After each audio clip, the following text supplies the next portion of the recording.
చాలా మంది అద్భుతములకు దూరం అయిపోవడానికి గల కారణము ఎమోషన్స్. నయమాను అని చెప్తున్న ఒక ఆయన ఉన్నాడు. ఈ నయమానికి ఒక రోగం వచ్చింది. ఏ రోగం? కుష్ఠరోగం వచ్చింది. మొత్తానికి ఆ నయమానికి న్యూస్ వచ్చింది ఏంటంటే, పలానా చోటకి వెళితే ఒక దైవజనుడు ఉన్నాడు, ఆ దైవజనుడి దగ్గరికి వెళితే నీకు స్వస్థత వస్తుంది, ప్రభు నిన్ను స్వస్థపరుస్తాడు అని చెప్తే ఈయన వెళ్ళాడు. నయమాను సైన్యాధిపతి. ఇతడు సైన్యాధిపతి అయి ఉంటున్నాడు, పరాక్రమశాలిగా ఉంటున్నాడు. అతనికి ఏముందంట?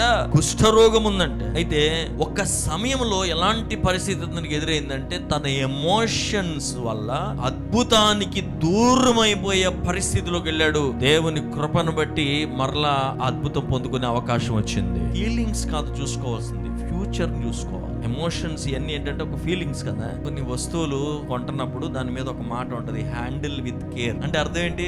జాగ్రత్త హ్యాండిల్ చేయాలి. ఒక అద్భుతమైన కార్యం జరగడానికి నీ జీవితంలో ఉద్రేకములకు చోటు ఎందుకు తెలుసా? నువ్వు చోటిచ్చిన మరుక్షణం అపవాది అయిన సాతాను హీ ట్రైడ్స్ టు మ్యానిపులేట్ యు. వాడు నిన్ను మ్యానిపులేట్ చేయడం స్టార్ట్ చేస్తాడు, because you have given a way to him.